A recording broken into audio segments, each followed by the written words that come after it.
INC Radio, Evangelical Mission on air and online.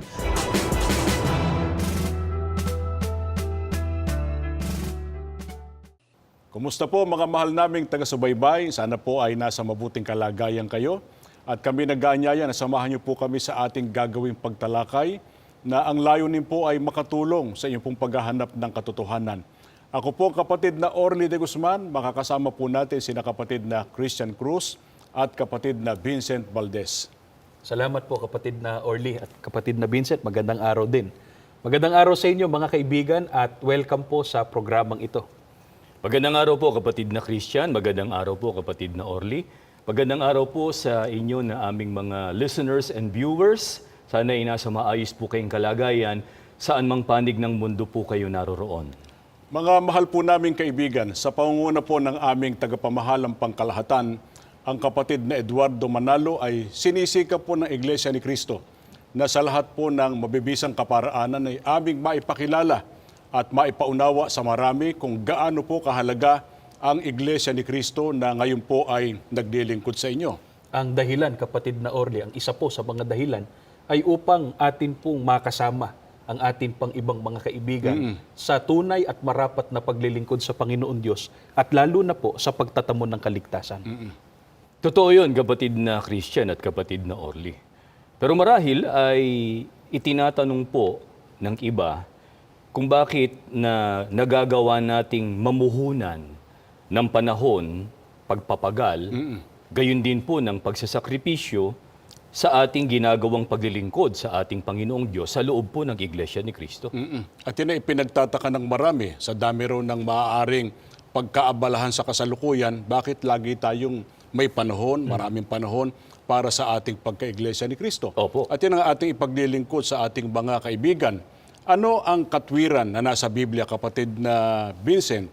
Bakit tayo ay nagpapagal, nagtitiyaga sa ating pagka-Iglesia ni Cristo at ibinabahagi rin natin ito sa ating mga mahal sa buhay? Basahin po natin ang nakasulat sa unang Timoteo sa 4 at 10. Ganito po ang pahayag sa atin ng banal na kasulatan. Inyo pong pakinggan. Yun ay dahil sa may pag-asa kami sa lahat ng ipinangako ng Diyos. Kaya labis kaming nagpapagal. Kahit kami ay pinararatangan at pinipintasan. Kami ay nagpapagal at nagtitiyaga sapagkat kami ay sumasampalataya sa isang buhay na Diyos na tagapagligtas ng lahat ng tao. Subalit, siyang tagapagligtas lamang ng lahat na kaniyang mga tunay na tagasunod. Kung ano po ang banal na katwiran, kapatid na Orly at kapatid na Christian, mga mahal po naming mga listeners and viewers, at pinatutunayan ng pagpapagal at pagtitiyaga ng mga tunay na lingkod ng Diyos. Ang sabi po ni Apostol Pablo, kami anya ay nagpapagal at nagtitiyaga sapagkat kami ay sumasampalataya sa isang buhay na Diyos na tagapagligtas. Sa makatwid po, ang may pananampalataya sa ating Panginoong Diyos ang magagawang magpagal at magtiyaga. Yung mga ang sinasabi, sumasampalataya daw sila, pero ayaw gumawa, wala raw gagawin, hindi totoong sumasampalataya yun. Opo. Sapagkat ang totoong may pananampalataya ay nagpapagal at nagtitiyaga. At batay sa ating binasa, kapatid na Vincent, ano ang sinasampalatayanan at inaasahan sa Diyos ng kanyang mga lingkod? Ang sabi po ni Apostol Pablo, may pag-asaan niya kami sa lahat ng ipinangako ng Diyos, kaya labis kaming nagpapagal. Kaya hindi lugi, kapatid na Christian Hindi po nawawalan yung mga nagpapagal sa paglilingkod sa ating Panginoon Diyos sapagkat mayroong pangako ang Diyos sa kanila. At sino ang mga lingkod ng Diyos sa panahong Kristiyano, kapatid na Vincent? Ayon din sa atin pong binasa ang pahayag, ang Diyos anya ay tagapagligtas lamang ng lahat na kaniyang mga tunay na tagasunod. Sa makatwid, kapatid na Christian, kapatid na Vincent, ang mga tunay na lingkod po ng ating Panginoon Diyos ay sumusunod sa Diyos, kaya sila ang pinangakuan na magtatamo ng kaligtasan. Ngayon, paano ba igagawad ng ating Panginoon Diyos, kapatid na Christian, ang kanyang pagliligtas sa mga sumusunod sa Kanya o sa Kanyang tunay na mga lingkod. Pakinggan po natin ang itinuturo po ng banal na kasulatan. Dito po sa Judas Tadeo 1:25, ganito ang ating mababasa. Sa iisang Diyos na ating tagapagligtas, sa pamamagitan ni Hesukristo na ating Panginoon. Kung paano po igagawad ng Panginoong Diyos ang pagliligtas.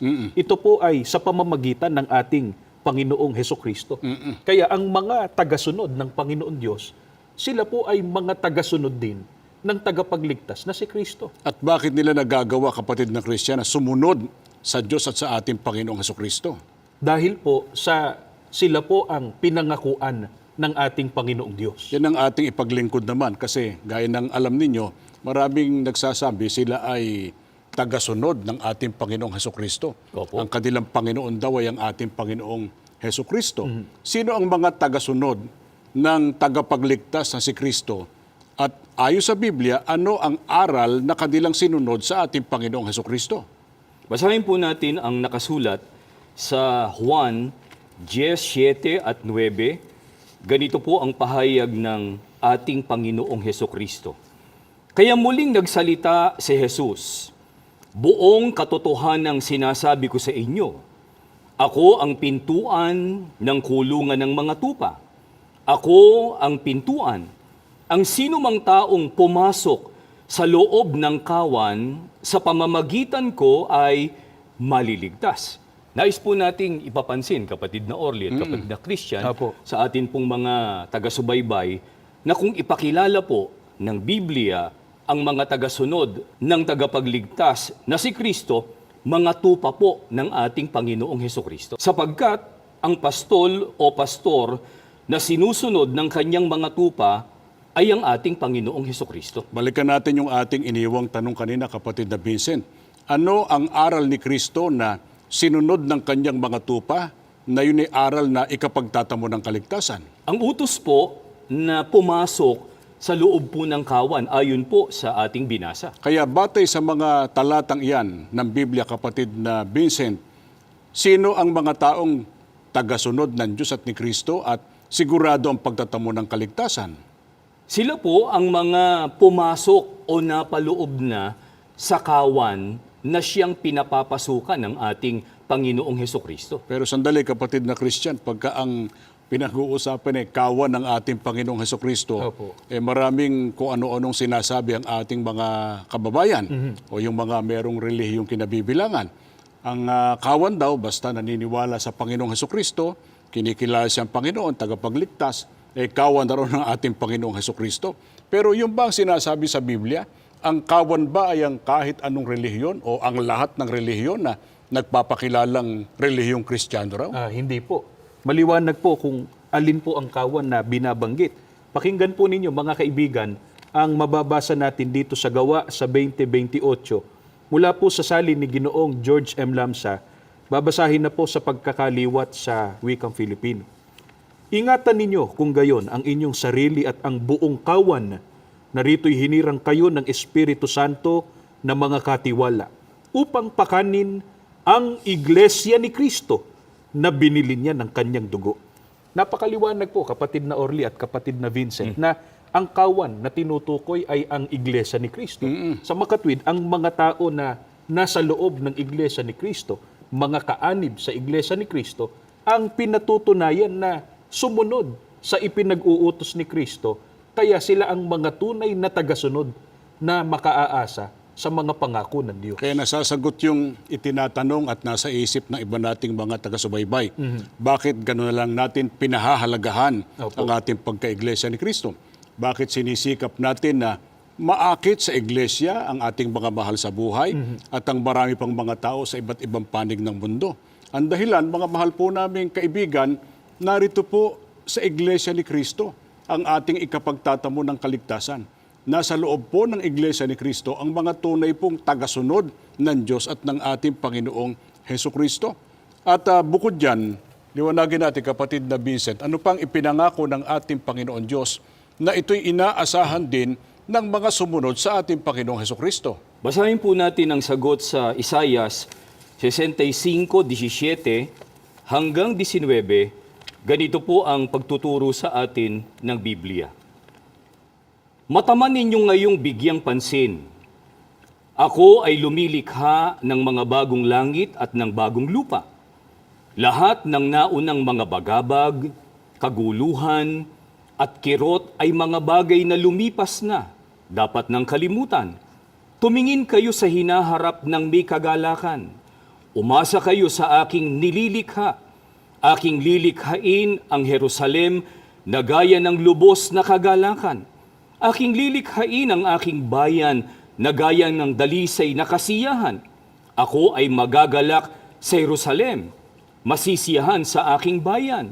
Wala nang mga ingay ng pagluha sa lungsod, walang mga pag-iyak dahil sa labis na pagtitiis o paghihirap. Ito po ang ipinangako pa ng ating Panginoong Diyos, kapatid na Orly, kapatid na Christian, gaya po ng nalalaman ninyo. At siya nating ibinabahagi sa ating mga taga-subaybay na inaasahan ng mga sumunod sa tagapagligtas o sa ating Panginoong Hesukristo.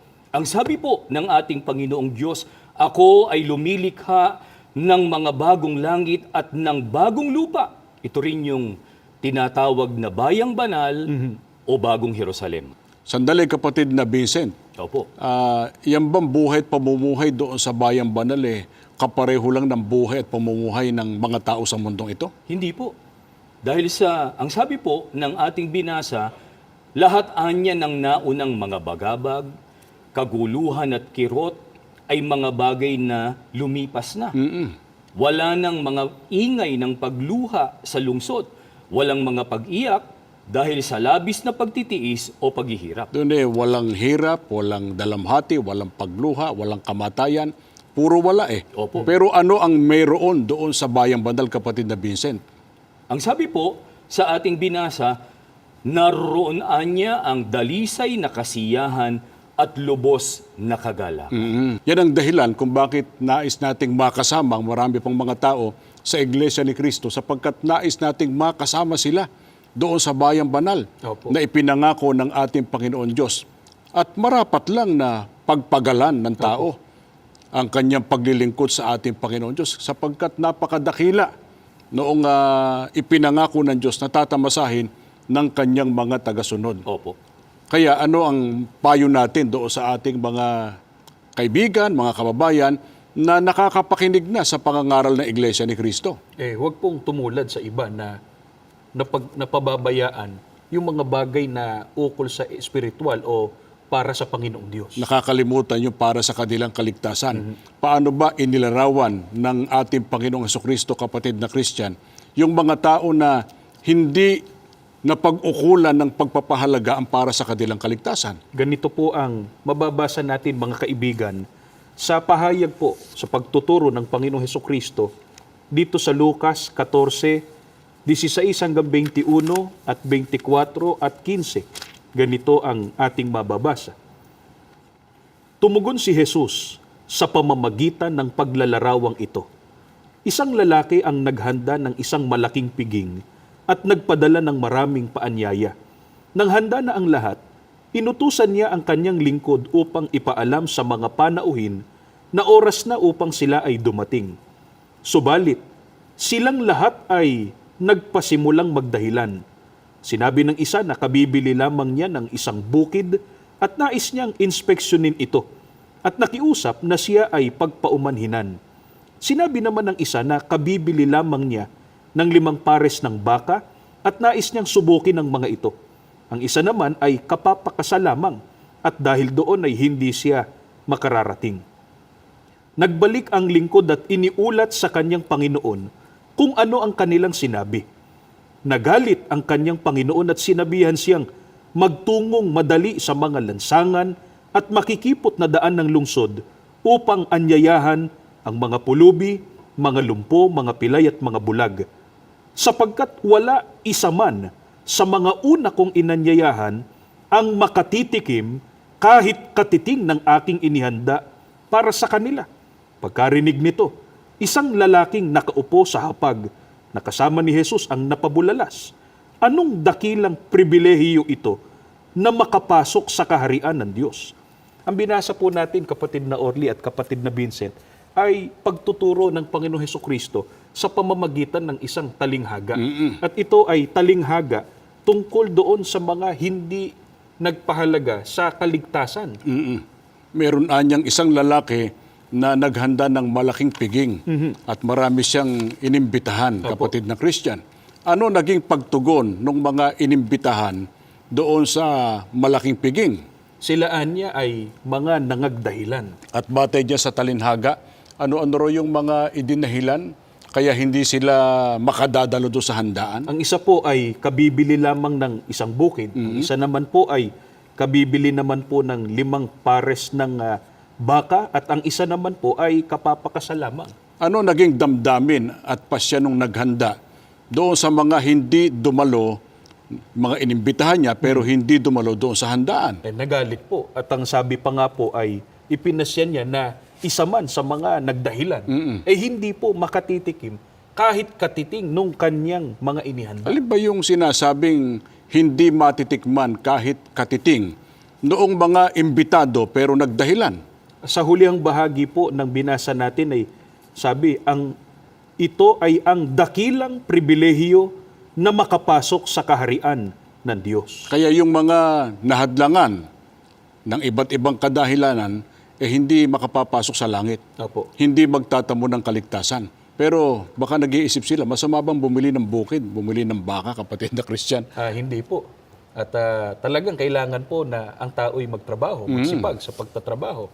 Hindi rin po masama na bumili ng baka at subukan kung mapapakinabangan po ito. Alin ang hindi tama, alin ang mali at masama? Ang mali po, gawing dahilan, alin man sa mga yon, para hindi masunod ang kalooban ng Diyos at para mapabayaan ang para sa kanyang ikaliligtas. Hindi masamang asikasuhin yung para sa buhay na ito Masama nga yung tamad Opo. Pero baka dahil sa mga bagay na panlupa, yung kaligtasan ay hindi mapag-ukulan ng tao ng panahon at ng pagpapahalaga. Opo. Sinong mabuting halimbawa, kapatid na Vincent? Kahit may hadlang, hindi napahadlang doon sa mga natural na kahadlangan na hindi yan man inimbentong hadlang lang. Ganito po ang pahayag sa Lucas 19:1 hanggang 6 at 9 pa. Pakinggan po ninyo ang pahayag, mga mahal po naming mga kababayan at kaibigan. Pagkatapos, si Jesus ay pumasok at dumaan sa Jericho. May isang lalaki roon, ang kanyang pangalan ay Sakyo, punong maniningil ng buwis, at siya ay tunay na mayaman. Gustong-gusto niyang makita si Jesus. Subalit, ang karamihan ng tao ay nasa kanyang landas. Siya ay pandak at walang makita sa karamihan ng tao. Kaya siya ay tumakbo sa unahan at umakyat sa isang puno ng sikomoro upang makita si Jesus sa kanyang pagdaan. Nang makarating si Jesus sa puno, tumingala siya at sinabi, "Sakyo, magmadali kang bumaba. Ngayon ay araw ko upang maging panauhin sa iyong tahanan." Dali-daling umalis sa puno, si Sakyo, parang hindi makapaniwala sa kanyang mabuting kapalaran. Natuwang-tuwa na isama si Jesus sa kanyang tahanan. Sinabi ni Jesus, "Ngayon ay araw ng kaligtasan sa tahanang ito. Narito na siya, si Sakyo na anak ni Abraham." Si Sakyo po ang mabuting halimbawa na kahit na merong mga hadlang, ay hindi po siya pumayag na siya po ay mahadlangan. Batay dyan sa mga talatang ating binasa, kapatid na Vincent, ano bang gustong mangyari nitong si Sakyo pero mayroong mga hadlang? Ang sabi po sa Biblia, gustong-gusto niya anyang makita ang ating Panginoong Hesukristo. Pero madali niya bang magagawa yung kanyang magandang hangarin na makita ang tagapagligtas o ang ating Panginoong Hesukristo? Hindi po, dahil ang karamihan po ng tao, ayon din sa ating binasa, ay nasa kanyang landas. Marami nang nauna sa kanya. Opo. At bukod doon, ano pang dahilan kaya hindi madaling mangyari yung gustong mangyari nitong si Sakyo na makita ang ating Panginoong Hesukristo? Ayon din po sa paglalarawan sa mga talatang ating binasa, siya anya ay pandak at walang makita sa karamihan ng tao. Ang gusto niyang makita ay ang Panginoong Hesukristo marami nang nauna at pandak pa siya. Baka puro likod ang nakikita niya, hindi Opo. ang ating Panginoong Kristo. Opo. Pero paano sinulusyonan ni Sakeo ang mga hadlang na ito? Siya umuwi na lang dahil sa merong mga kahadlangan sa kanyang hangaring makita ang ating Panginoong Kristo? Hindi po. Ayon din sa ating binasa, siya anya ay tumakbo sa unahan, umakyat sa isang puno ng sikomoro upang makita ang ating Panginoong Hesukristo sa kanyang pagdaan. Gumawa siya ng tamang aksyon. Ito tanong, natupad ba kapatid na Vincent yung kanyang hangarin na makita ang ating Panginoong Kristo? Natupad po kapatid na Orly at kapatid na Christian, sa katunayan, nang dumaan ang ating Panginoong Hesukristo, ang sabi, tumingala siya at sinabi, Sakyo, magmadali kang bumaba, ngayon ay araw ko upang maging panauhin sa iyong tahanan. Hindi lang nakita niya ang tagapagligtas nakita pa siya ng ating tagapagligtas. Opo. At anong ibinunga kay Sakeo? Dahil sa hindi siya pumayag na mahadlangan ng iba't ibang dahilan doon sa kanyang gustong mangyari. Ang sabi pa, siya anya ay tuwang-tuwa na isama si Jesus sa kanyang tahanan at doon ay sinabi po ng ating Panginoong Kristo ayon din sa mga talatang ating binasa, ngayon anya ay araw ng kaligtasan sa tahanang ito. Sa makatwid ay ginarantiyahan po ng ating Panginoong Kristo hisakyo ng kaligtasan dahil sa kanyang ginawang pagsisikap na mapagtagumpayan ng mga hadlang. Ito tanong kapatid Vincent, sa panahon ba natin meron ding ginagarantiyahan ng kaligtasan ang ating Panginoong Kristo? Meron po kapatid na Orly, gaya po ng ating naipaglingkod na sa unahan ng ating pagtalakay, gaya ng binasa natin kanina, sila po ang mga papasok sa kanyang kawan na gaya nga ng binasa kanina ng kapatid na Christian ay ang Iglesia de Cristo. Ano ang leksyon na nais nating maipabatid sa ating mga kababayan, sa ating mga kaibigan? Itong dapat na matutuhan tungkol doon sa ginawa nitong si Sakeo dahil hindi siya napadaig doon sa mga kahadlangan. Maring ang mga kababayan din po natin na ating pinaglilingkuran sa pagkakataong ito ay nagbabalak, naghahangad na pumasok at sundin ang ipinagagawa ng tagapagligtas. Pero may nakikita po silang mga hadlang. Tularan po natin si Sakeo, mga mahal po naming mga kaibigan at mga kababayan. Huwag din po tayong pumayag na mahadlangan ng mga hadlang na yan. Pagtagumpayan po natin ang mga hadlang. Kailangang makalampas diyan sa mga kahadlangang iyan sapagkat ang nakasalalay po dito ay ang kaligtasan ng ating kaluluwa. Opo. Kaya sinisikap po namin sa ganitong mabibisang kaparaanan, ipaalam kung anong Iglesia ni Cristo. Gaano po kahalaga ito? Ano man ang maaaring hadlang na nasa isipan po ninyo, kailangan pong malampasan ng lahat ng iyan. At sa awat tulong ng Diyos, marami po ang nakapagtagumpay sa mga kahadlangan na ngayon po ay mga kaanib na sa Iglesia ni Cristo. Kasama po namin naglilingkod sa Diyos at mayroong malaking pag-asa sa paninirahan doon sa Bayang Banal na naroon po ang buhay na walang hanggan at doon itatamasahin natin ang kaligtasan ng ating kaluluwa. Huwag po kayong bibitiw sa inyong pagsubaybay at magbabalik pa po ang inyong mga lingkod para sa ilang katanungan na aming sasagutin sa pamamagitan po ng Biblia. A to Q. Answers to questions. Ang malinaw na kasagutan ng banal na kasulatan sa mga katanungan. Paglalahad ng mga salita ng Diyos na maghahatid sa tao sa pagkaunawa sa katotohanan at magdadala sa kaligtasan. A to Q. Answers to questions. Nagpapatuloy tayo sa ating palatuntunan at kapatid na Christian, kapatid na Vincent, nais natin pasalamatan ng ating mga kapatid na tutok sa ganitong gawain, walang kapaguran halos. May mga imbitado silang mga kaibigan, mga mahal sa buhay, mga kamag-anak na ngayon ay kasama natin sa ating palatuntunan. Opo, at syempre binabati rin natin kapatid na Orly at kapatid na Vincent, ang mga kaibigan natin, ang mga kamag-anak ng mga kapatid natin na inanyayahan po na ngayon nakasubaybay din sa pagkakataong ito. At kapatid na Christian, kapatid na Orly, at sa mga panauhin po na inanyayahan ng ating mga kapatid na ngayon po ay nakikinig at sumusubaybay sa ipinaglilingkod natin sa kanila, ang amin pong paanyaya sa inyo, patuloy po ninyong suriin ang mga aral na sinasampalatayanan sa loob ng Iglesia de Cristo. Pinag-aanyaya na rin po natin, kapatid na Orly at kapatid na Christian, ang mga pagsamba sa loob ng Iglesia ni Cristo na kanila ring daluhan at saksihan. At ipinag-iimbita natin na kanilang subaybayan yung magagandang programa ng Iglesia ni Cristo sa radyo.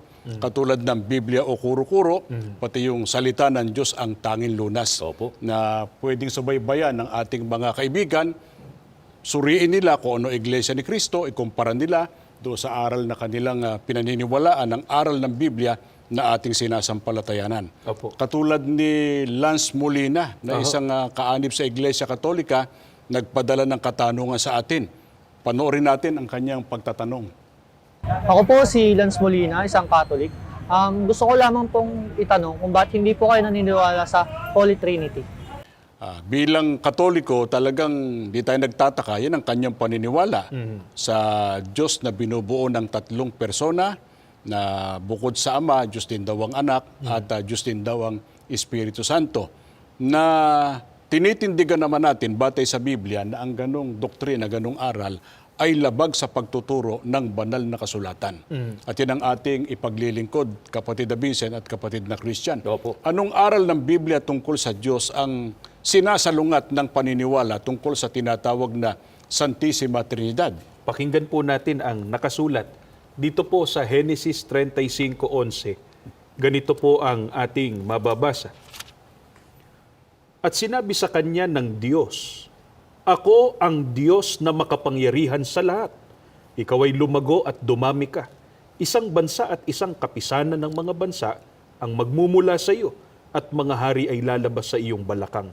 Ang nagsasalita po o ang may pahayag po dito po sa binasa nating talata, mismong ang ating Panginoon Diyos. At dito, meron tayong nais pong ipapansin sa ating mga taga-subaybay na ang sabi po ng ating Panginoon Diyos, "Ako ang Diyos na makapangyarihan sa lahat." Hindi po sinabi ng Panginoong Diyos na ako o kami tatlo ang iisang Diyos. Teka, may sinasabi sila dyan eh. Yun daw banggit ng Diyos na ako ang Diyos na makapangyarihan sa lahat. Yun daw ako doon, tatlo, Ama, Anak, Espiritu Santo. Kaya ang makapangyarihan Diyos ay isang Diyos na binubuo daw ng tatlong persona. Mali po. Ang katunayan, mga kaibigan, pakinggan ninyo ang nakasulat naman dito po sa 2 Korinto 6:18. Pakinggan po ninyo at ganito ang ating mababasa. "At ako sa inyo'y magiging ama, at sa akin kayo'y magiging mga anak na lalaki at babae. Sabi ng Panginoong makapangyarihan sa lahat." Nais nating ipapansin muli sa atin pong mga taga-subaybay na ang Diyos na makapangyarihan sa lahat, hindi po ang sinasabing Diyos na meron daw tatlong persona, ang Ama, Anak at Espiritu Santo, sapagkat ang mismong sinabi ng Panginoon Diyos, "Ako sa inyo'y magiging Ama." Sabi ng Panginoong makapangyarihan sa lahat. Kaya ang iisang tunay na Diyos ay ang Ama na makapangyarihan sa lahat. Kaya hindi natin tinatanggap yung paniniwala sa tinatawag na Santissima Trinidad Opo. na isang Diyos na binubuo ng tatlong persona sapagkat yun ay labag sa pagtuturo mismo ng ating Panginoon Diyos. Opo. At kapatid na Vincent, nang magturo naman ng mga apostol, paano nila pinatunayan na ang iisang tunay na Diyos na makapangyarihan sa lahat ay walang iba kundi ang Ama? Ganito po ang pagtuturo ni Apostol Pablo sa Efeso 4 at 6. Pakinggan po ninyo, mga mahal po naming mga taga-subaybay, ang pahayag sa atin ng Biblia. "Isang Diyos at Ama ng lahat, na siyang sumasa ibabaw sa lahat at sumasa lahat at nasa lahat." Kung paano pong sa panahon ng mga patriarka o panahon ng mga magulang ay iisa ang Diyos na makapangyarihan sa lahat, sa panahong Kristiyano po ay namamalaging gayon ang katotohanan. Ang katunayan, ayon sa ating binasa, ang Ama na Diyos ng lahat ang siyang sumasa ibabaw sa lahat, sumasa lahat at nasa lahat. Katumbas po ito, kapatid na Orly at kapatid na Christian, mga mahal po naming mga listeners and viewers, ng binasa natin kanina, na siya ang maghahari sa kalahat-lahatan. Sa makatwid, kapatid na Christian, kapatid na Vincent, sa lahat ng panahon, mula sa panahon ng mga patriarka hanggang sa panahon natin, na saklaw ng panahong Kristiyano, namamalagi ang katotohanan na iisa lamang ang tunay na Diyos na makapangyarihan sa lahat, walang iba kundi ang Ama. Opo. Na iba naman doon sa tinatawag na Santissima Trinidad na pantay-pantay yung tatlo, wala raw pagkakaungusan. Ihambing natin yan sa Biblia. Paano pinatunayan ng Biblia na hindi maaaring mayroong kapantay na iba ang Ama, kagaya ng paniniwala ng ibang relihiyon na kapantay daw ang anak, kapantay ang Espiritu Santo. Pakinggan po natin sa awit 83:18 sa saling New International Version. Pakinggan po natin. Let them know that you, whose name is the Lord, that you alone are the most high over all the earth. Sa pagkakaliwat po sa ating wika, bayaang maalaman nila na ikaw, na ang pangalan ay ang Panginoon, na ikaw lamang ang kataas-taasan sa buong lupa. Ayon po sa ating binasa, kapatid na ulit, kapatid na Christian, mga mahal po naming mga taga-subaybay, iisa lamang po ang pinagkakapitan ng mga salitang kataas-taasan sa buong lupa. Ayon nga sa ating binasa, ang sabi, you alone are the most high over all the earth. Walang iba kundi ang Panginoong Diyos lamang. Kapag ka po sinabing kataas-taasan, wala na pong mas mataas kaysa Kanya. Wala ring kapantay pagka ang pag-uusapan ay kapangyarihan. Kaya ang mga tunay na lingkod ng Diyos noon hanggang ngayon, ganyan ang pananampalataya sa Diyos. Opo. Iisa ang Diyos, walang iba kundi ang Ama. Siya ang pinagmulan ng lahat ng bagay, makapangyarihan sa lahat. At yan hanggang sa panahong Kristiyano, kapatid na Kristyan. Opo, ang katunayan nga po niyan, pakinggan ninyo mga kaibigan, ang nakasulat po sa unang Korinto 8:6. Ganito ang ating mababasa. Ngunit sa ganang atin ay may isang Diyos lamang, ang Ama, na buhat sa Kanya ang lahat ng mga bagay. At tayo'y sa Kanya. At isa lamang Panginoon, si Hesukristo, na sa pamamagitan niya ang lahat ng mga bagay at tayo'y sa pamamagitan niya. Nais nating ipapansin sa atin pong mga taga-subaybay na ito'y pahayag ni Apostol Pablo. Sa makatwid ito'y panahong Kristiyano na. At ang kausap niya ay ang mga tunay na Kristiyano. Ang sabi ni Apostol Pablo, sa ganang atin, sa makatwid para sa mga tunay na Kristiyano. Sa mga tunay na lingkod ng Diyos. Opo, sa ganang atin ay may isang Diyos lamang, ang Ama na buhat sa Kanya ang lahat ng mga bagay. At yan ang dapat na maging pagkakilala ng lahat. Iisa ang tunay na Diyos, walang iba kundi ang Ama, pinagbuhatan, pinagmulan o lumalang ng lahat ng bagay at siya po ang Diyos na makapangyarihan sa lahat. Gaano kahalaga, kapatid na Vincent, na mataglay ng tao ang pagkakilala na ang Ama ang iisang Diyos na tunay? Napakahalaga po, kapatid na Orly at mga mahal po naming mga panauhin na taga-subaybay. Ang katunayan, mababasa natin sa Juan 17:1 at 3. Ang mga bagay na ito ay sinalita ni Jesus. At sa pagtingala ng kanyang mga mata sa langit ay sinabi niya, Ama, dumating na ang oras. Luwalhatiin mo ang iyong anak upang ikaw ay luwalhatiin ng anak. At ito ang buhay na walang hanggan, na ikaw ay makilala nila na iisang Diyos na tunay at siyang yung sinugo sa makatidbagay, si Hesukristo. Ang pagkakilala po sa tunay na Diyos, sa Ama na iisang Diyos na tunay. At ang ating Panginoong Hesukristo ay isinugo ng nag-iisang tunay na Diyos. Napakalaki po ng kinalaman sa ikapagtatamo ng buhay na walang hanggan. Kaya ang alinmampong relihiyon na bukod sa Ama, mayroon pang kinikilalang ibang Diyos, katulad ng Diyos Anak daw, Diyos Espiritu Santo, o kaya marami raw ang tunay na Diyos, ang ganong relihiyon dapat pong iwanan ng tao sapagkat ang pamamalagi sa ganong relihiyon hindi po patungo sa pagtatamo ng buhay na walang hanggan. Kaya nga sa Iglesia ni Cristo, kami po'y naninindigan, iisa lamang ang tunay na Diyos, walang iba kundi ang Ama. Ito ang tamang pagkakilala na mayroon pong kinalaman sa ating kaligtasan. Huwag po kayo aalis at babalik pa po ang programang ito para sumagot sa iba pang mga katanungan. A to Q. Answers to questions. Nagbabalik po ang inyong mga lingkod at ang palatuntunang ito para sumagot pa po sa katanungan galing po kay Eileen Garan isa pong Katoliko. Ako po si Eileen Garan, Katoliko. Tinatanong ko po sa kanib sa iglesia, bakit po inyo kami inakay papunta sa inyo? Para pareho naman po yung mga relihiyon. Kapatid na Vincent, kapatid na Christian, marami nga ang nagtataka bakit gano'n na lamang natin sinisikap na makasama ang ating mga kaibigan, mga kakilala na hindi pa kapatid sa iglesia na maging kaanib din sa iglesia ni Kristo. Marahil po ay naitatanong din po nila kung anong dahilan at gayon na lamang ang ating iniuukol na pagpapahalaga sa ating pagiging kaanib sa iglesia ni Kristo at kung bakit ito ay ibinabahagi pa natin sa iba. Sumasampalataya po kasi kami, mga mahal po naming mga listeners and viewers, na mula po nang kami umanib sa iglesia, nabago na ang dating pagtuturing sa amin ng Panginoong Diyos. Iba na po kaysa noong nasa ibang relihiyon pa ang mga kaanib sa Iglesia ni Cristo. Baka nagulat si Miss Eileen Garan sa binanggit mo, kapatid na Vincent, pati ng ating ibang mga taga-subaybay, ang ating ipaglingkod. Ano bang pagtuturing ng Diyos sa tao noong hindi pa kaanib sa Iglesia ni Cristo? Basahin po natin ang pahayag ni Apostol Pablo. Sa Colosas 1:21, ganitong pahayag inyong pong pakinggan.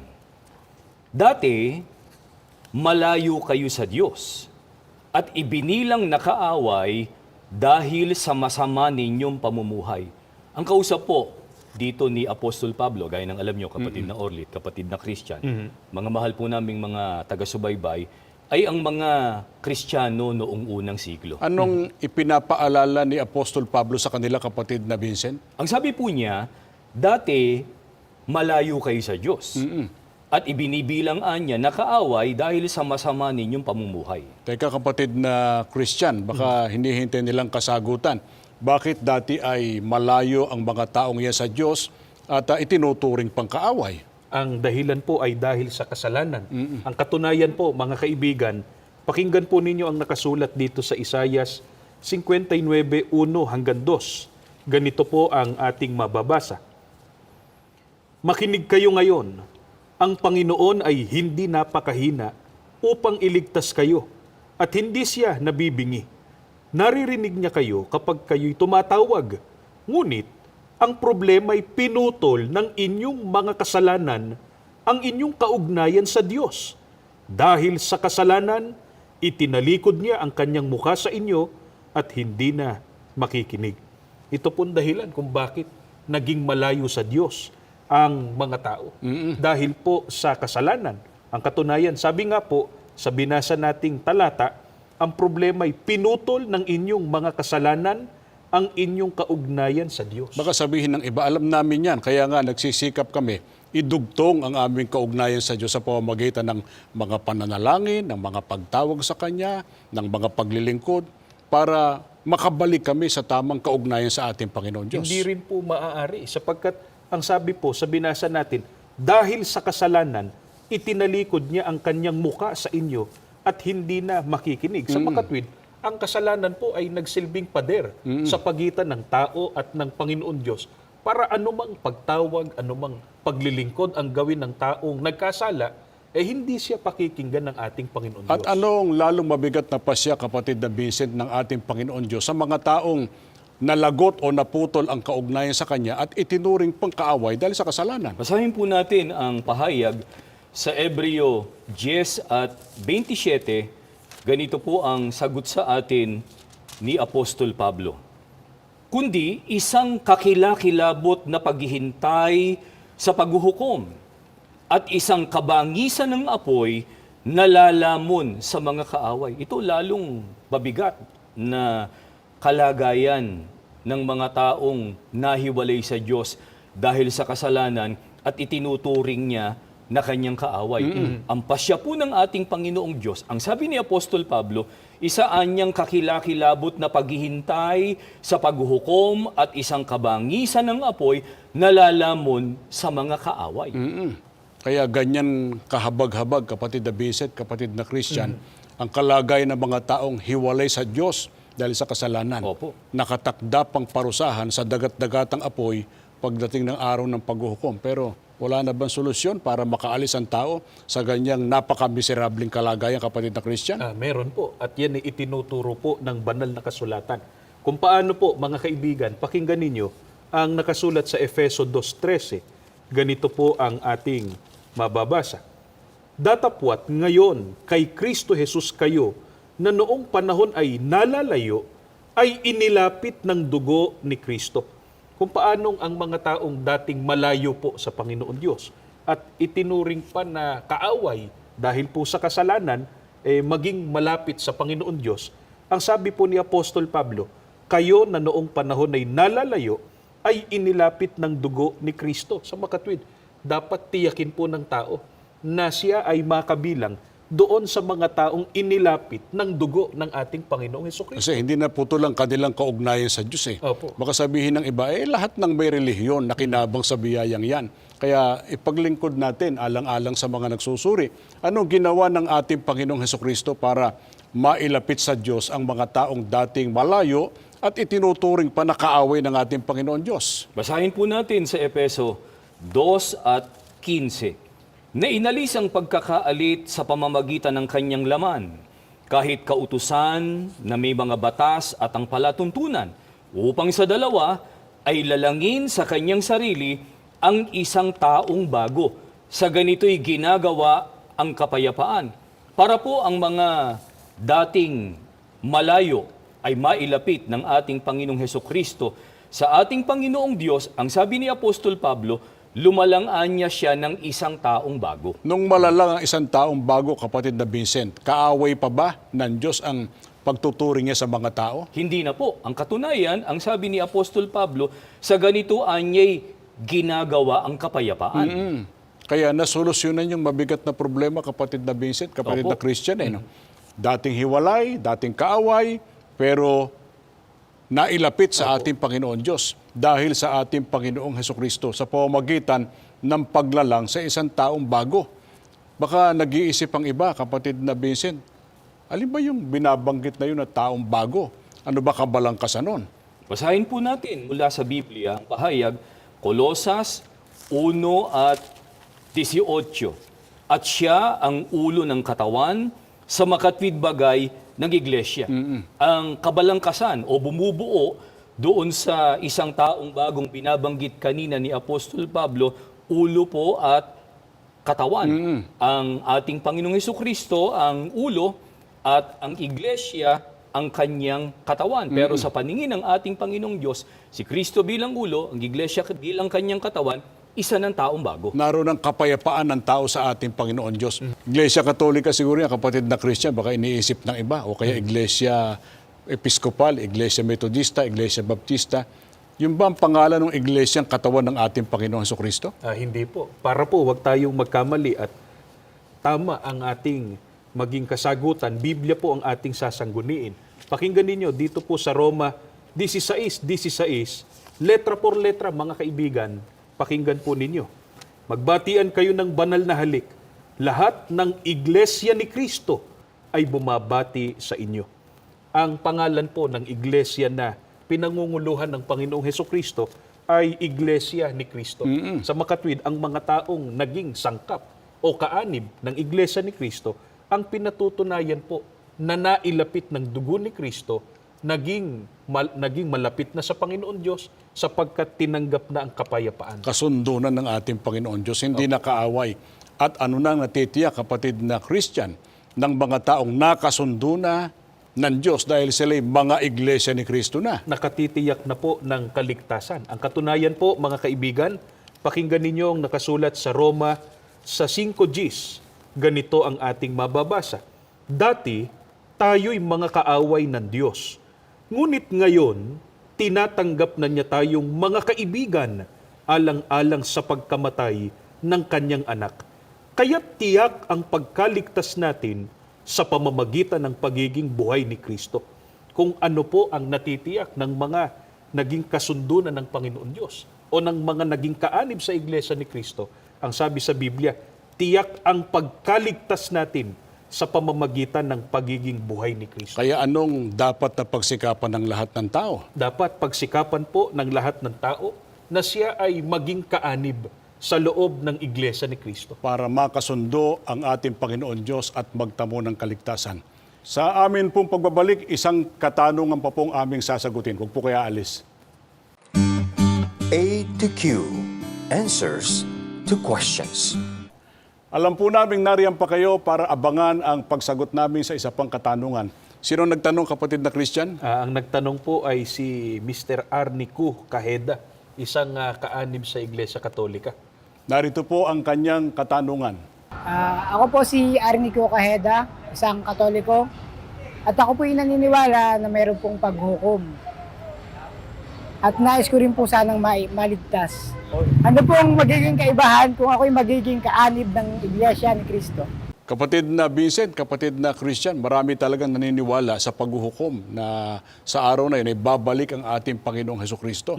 At alam din ng marami na sa araw na yun, may mga taong mapalad na maliligtas at may mga sawing palad na hahantong sa walang hanggang kaparusahan. Opo, kaya naman kung meron pong mga taong ipinagwawalang bahala ang nauukol sa kanilang kaugnayan sa Diyos at sa kanilang ikaliligtas, marami rin naman po na nagsisikap na mapaunlad ang relasyon nila sa Panginoon Diyos sa paraan na kanilang maisipan, sa paniniwalang yun po ang maghahatid sa kanila sa kaligtasan. Subalit, kapatid na Orly at kapatid na Christian, baka ikagulat ng ating mga taga-subaybay na meron ding naghihintay at umaasa sa pagbabalik ng ating Panginoong Hesukristo. Kaya lang ang problema, mabibigo lang po sila sa kanilang inaasahan. Kaya ang tanong ni Arnie, kung anong kaibahan niya kung sa kanyang dating relihiyon at kung siya magiging kaanib sa Iglesia ni Cristo, kasi gusto niyang magtamo ng kaligtasan pagdating ng araw ng paghuhukom. Pero atin muna ipaglingkod sa ating mga taga-subaybay.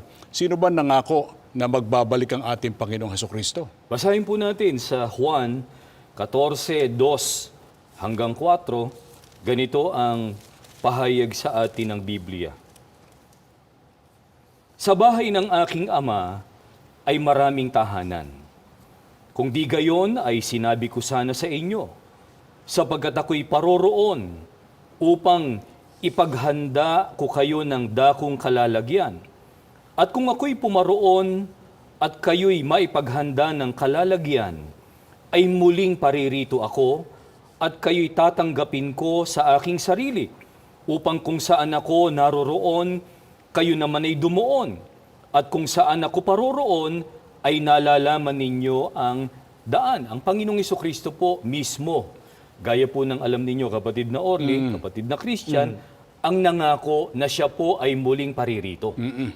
Kaya hindi dapat pagdudahan, kapatid na Christian, Opo. ang pagbabalik ng ating Panginoong Hesukristo. Sa halip na magduda, anong dapat na maging katangian ng tao? Dapat pong kasabikan ito ng tao at talagang hintayin niyang may pagtityaga. Ano dala ni Kristo sa kanyang pagbabalik, kapatid na Vincent? Kaya dapat hintayin at matyagang maghintay ang tao sa muling pagparito ng ating Panginoong Hesukristo. Ganito ang sagot sa Apokalipsis 22 at 12. Inyo pong pakinggan. Narito, darating na ako sa lalong madaling panahon. Dala ko ang aking gantimpala sa bawat isa ayon sa kanyang ginawa. Hinihintay po natin ang muling pagparito ng ating Panginoong Hesukristo sabagat meron po siyang ipinangako na dalang gantimpala na kanyang ipagkakaloob sa atin at yun ang ating inaasahan, kaligtasan, buhay na walang hanggan at ang karapatan para po makapanirahan doon sa bayang banal o kaharian ng ating Panginoong Diyos. Magtatagal pa ba, kapatid na Vincent, ang ating paghihintay sa pagbabalik ng ating Panginoong Hesukristo? Natitiyak po nating hindi na po, kapatid na Orly, kapatid na Christian. Sabagat ang sabi ng ating Panginoong Hesukristo, darating na anya ako sa lalong madaling panahon. Natupad na yung mga palatandaan, kapatid Opo. na Christian, na pagka nakita ng mga tao, malapit na ang pagbabalik ng ating Panginoong Hesukristo. Kaya konting panahon na lang ang ipinaghihintay ng mga tao na nasasabik sa kanyang muling pagparito. Pero baka sabihin ng iba, hindi lang kayong Iglesia ni Kristo naghihintay.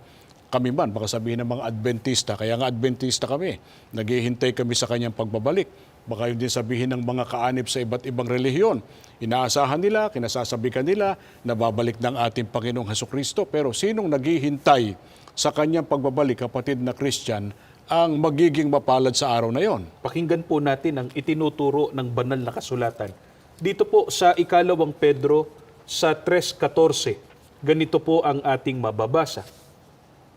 Kaya nga, mga minamahal, yamang kayo'y nagsisipaghintay ng mga bagay na ito, ay pagsikapan ninyong masumpungan kayo sa kapayapaan na walang dungis at walang kapintasan sa paningin niya. Dito po ay tiniyak ng mga apostol kung sino po sa mga naghihintay sa pagbabalik ng Panginoong Hesukristo ang magiging mapalad.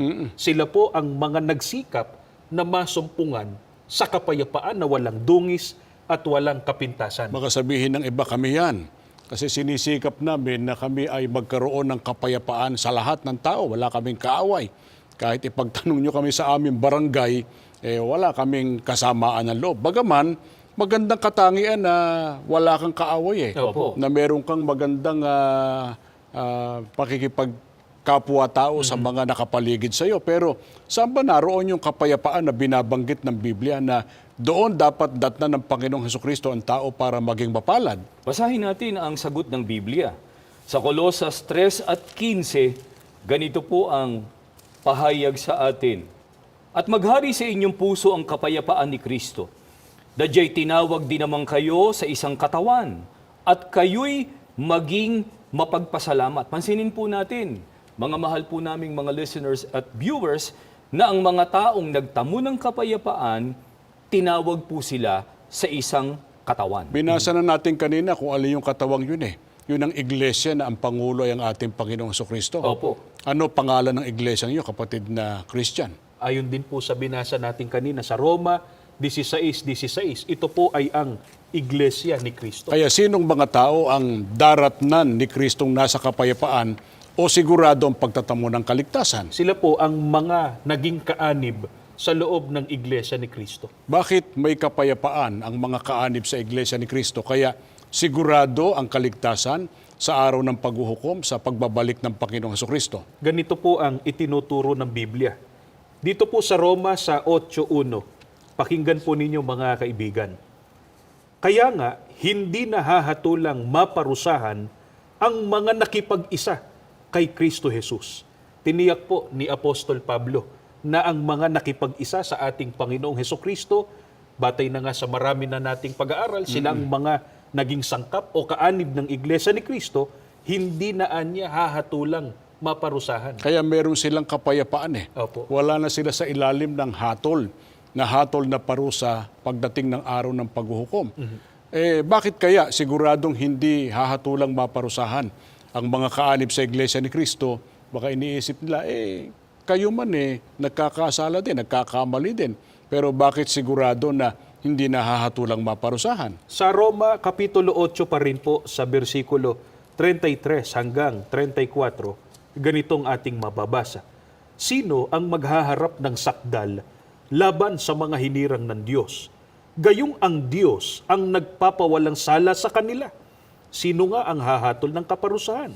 Si Kristo Jesus bang nasa kanan ng Diyos? Siya pa nga ang namatay at muling binuhay at ngayon namamagitan para sa atin. Kung bakit hindi na po hahatulang maparusahan ang mga kaanib sa Iglesia ni Kristo, bagamat sila'y mga tao lang din naman na nagkakasala. Nagkukulang, nagkakamali. Sapagkat mismong ang Panginoong Diyos po ang nagpawalang sala sa kanila. Kaya may tanong si Apostol Pablo na nandyan din ang kasagutan Opo, ang tanong po ni Apostol Pablo, sino nga ang hahatol ng kaparusahan? Si Kristo Jesus bang nasa kanan ng Diyos? Siya pa nga ang namatay at muling binuhay at ngayon namamagitan para sa atin. Itong dahilan kaya ang mga kaanib po sa Iglesia ni Kristo nakasumpong po ng kapayapaan. Kaya sa lahat ng naghahangad ng kaligtasan sa pagbabalik ng ating Panginoong Hesukristo, kailangan po na datnan ni Kristo nasa loob ng Iglesia ni Kristo. Kaya ganito katindi ang aming pagsisikap, nagpupursige po kami sa lahat ng mabibisang kaparaanan, ipaalam po sa inyo ano ang Iglesia ni Kristo. Nais naming makasama kayo sa kapalaran na galing sa Diyos na sa araw po ng paghuhukom, tayo po'y magkasama-sama sa pagtatamo ng kaligtasan at paninirahan po doon sa Bayang Banal. Salamat po sa inyong pagsubaybay. Sana po ay napakalaki ng aming naitulong para inyong malaman kung anong katotohanan tungkol sa Iglesia ni Cristo. Bago po tayo magtapos sa ating palatuntunan, tayo po ay mananalangin sa pangunguna po ng kapatid na Christian Cruz.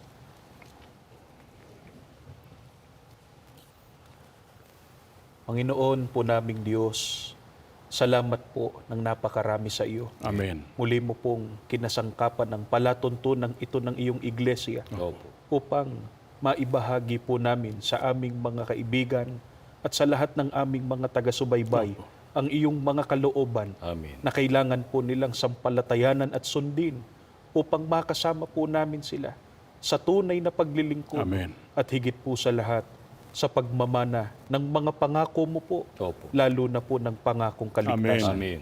Pakipagpalain po ang mga kapatid naming namamalaging kaisa ng pamamahala Amen. sa pagtulong sa lahat ng gawain sa iglesia at pagpalain din po ang lahat ng naabot ng palatuntunan ito. Amen. Ang lahat ng naging mga panauhin naway makatulong po sa kanila ang kanilang mga napakinggan Opo. para makabuo ng tamang pagpapasya. Amen. Pagpalain po higit sa lahat ang amin pong tagapamahalang pangkalahatan, Amen. ang kapatid na Eduardo Amen. Manalo. Amen. Ang lahat po ng ito, buong galang po naming hinihiling sa pangalan po ng Panginoong Hesus na amin pong tagapagligtas. Amen. Amen. INC Radio, Evangelical Mission on air and online.